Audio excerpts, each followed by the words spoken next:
प्यारे बच्चों, आइए आज हम आपको कक्षा 8वीं हिंदी भाषा पाठ 21 सिखावन या दोहा के बारे में कुछ जानकारी दे रहे हैं। यहाँ आपको हम दोहा या सिखावन बताएंगे और साथ ही साथ उसका हिंदी अर्थ भी समझाएंगे। सिखावन माने सीखे के बाद या शिक्षा। ये पाठ में संकलित 9 ठन दोहा में कवि हा 9 ठन शिक्षा दे हवे। पहली के सियान मन अपन जिंदगी के अनुभव अपन पाछू के पीढ़ी ला सौंप देवे। यही किस्म ले ज्ञान के भंडार हा भरत रहे। यही अनुभव और ज्ञान के बाद सिखावन कहे जाए। तो लीजिए प्यारे बच्चों, आपके समक्ष सिखावन और उसका हिंदी अर्थ। सर्वप्रथम हम देखेंगे, कहोगे के रात है घपटे है अंधियार, आशा और विश्वास के चलते दिया बार। अर्थ, बुजुर्गों ने कहा है कि क्या हो गया यदि रात है और घनघोर अंधेरा छाया हुआ है, अपने आशा और विश्वास रूपी दीपक को जलाओ। अर्थात मुसीबत एवं कष्ट के समय विश्वास को कायम रखना चाहिए तथा कष्ट से उबरने का उपाय करना चाहिए।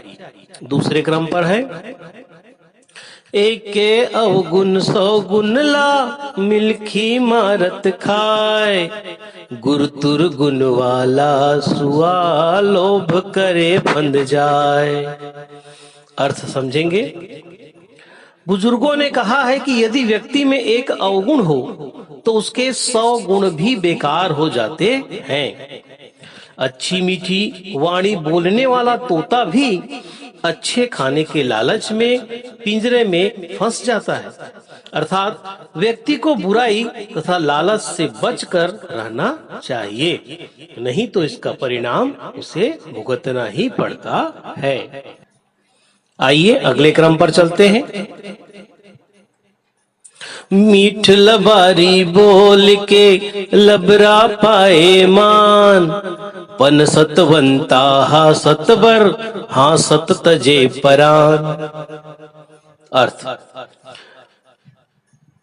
बुजुर्गों ने कहा है कि मीठा मीठा झूठ बोल के झूठा व्यक्ति इस संसार में मान सम्मान प्राप्त कर लेता है, जबकि सत्यवादी अर्थात सच्चा व्यक्ति सत्य के लिए हंसते हंसते अपने प्राणों का बलिदान दे देता है। अर्थात सच्चा व्यक्ति झूठे मान सम्मान के लिए कभी झूठ नहीं बोलता है। आइए अगले क्रम पर चलते हैं।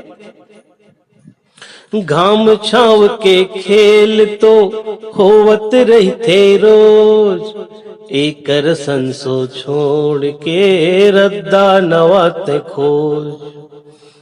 अर्थ, बुजुर्गों ने कहा है कि संसार में धूप और छांव का खेल तो रोज ही चलता रहता है। इस खेल के संशय अर्थात भ्रम को छोड़कर आगे बढ़ने के बारे में सोचना चाहिए। जीवन में दुख और सुख तो लगा ही हुआ है, लेकिन हमें दुख और सुख की गणना करने से बेहतर है कि हम आगे की सुध लें और जीवन में हमेशा आगे बढ़ें। अगले क्रम पर देखिएगा, लाखन लाखन रंग के फूल थे फूल मितान, महर महर जे नहीं करे फूल अबीर था जान। बुजुर्गों ने कहा है कि पेड़ पौधे दानी होते हैं जो बिना कुछ लिए हम सबको फूल फल देते हैं और साथ ही शीतल छाया प्रदान करते हैं। ऐसे दानी पेड़ पौधों को दंडवत अर्थात लेट कर प्रणाम करना चाहिए। अर्थात पेड़ पौधे परोपकारी होते हैं, ये प्राणदायी होते हैं। अगले क्रम पर देखेंगे, सबला देते फूल फर सबला देते छाँव, ऐसन दानी पेड़ के परो निहर के पाँव। अर्थ, बुजुर्गों ने कहा है कि पेड़ पौधे दानी होते हैं जो बिना कुछ लिए हम सबको फूल, फल और शीतल छाया प्रदान करते हैं।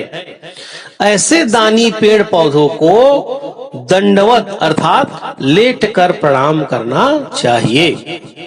पेड़ पौधे परोपकारी होते हैं, ये प्राणदायी होते हैं, इसलिए इनका सम्मान करना चाहिए। अगला क्रम देखेंगे। तय किताब के संग बद गंगा बारू मीत, एकरे बलमा दुनिया ला पक्का ले बेजीत। अर्थ, बुजुर्गों ने कहा है कि तुम्हें पुस्तक के साथ मित्रता करनी चाहिए। छत्तीसगढ़ी में मित्र को मितान कहते हैं और यहाँ पर ग्रामीण लोग गंगा बारू, महाप्रसाद, तुलसी दल आदि बध कर मितानी निभाते हैं। पुस्तक की मित्रता अर्थात ज्ञान से तुम दुनिया जीत सकते हो। इससे अपने कार्य में सफलता प्राप्त कर सकते हो। अगले क्रम पर देखेंगे। ठाढ़े ठाढ़े नहीं मिले ठिया ठिकाना सार, समुद्र कोत नदिया चले दौड़त पल्ला मार। अर्थ, बुजुर्गों ने कहा है कि खड़े खड़े या बिना कुछ किए व्यक्ति अपना लक्ष्य प्राप्त नहीं कर सकता है। जिस प्रकार नदी को भी अपनी मंजिल के लिए दौड़कर अर्थात बहकर समुद्र में मिलना पड़ता है, अर्थात हाथ में हाथ घटे सफलता नहीं मिलती है, उसके लिए मेहनत करना जरूरी होता है। अगले क्रम पर देखिए बच्चों। हे उछाह मन मा कहूं पाए बर कुछ ज्ञान, कामन खे चाटी घलो पाही गुरु के मान। अर्थ, बुजुर्गों ने कहा है कि यदि तुम्हारे मन में कुछ ज्ञान प्राप्त करने का उत्साह है तो तुम उसे निश्चय ही प्राप्त कर सकते हो। मनुष्य क्या चींटी भी अथक प्रयास से अपने लक्ष्य को प्राप्त कर ही लेती है। उद्यमी अर्थात परिश्रमी व्यक्ति ही गुरु का मान या आदर प्राप्त करते हैं। यदि आपको ये वीडियो पसंद आया हो तो लाइक करें, शेयर करें और इस चैनल को सब्सक्राइब करें। एक नए वीडियो के साथ आपकी और हमारी पुनः मुलाकात होगी। तब तक के लिए नमस्कार।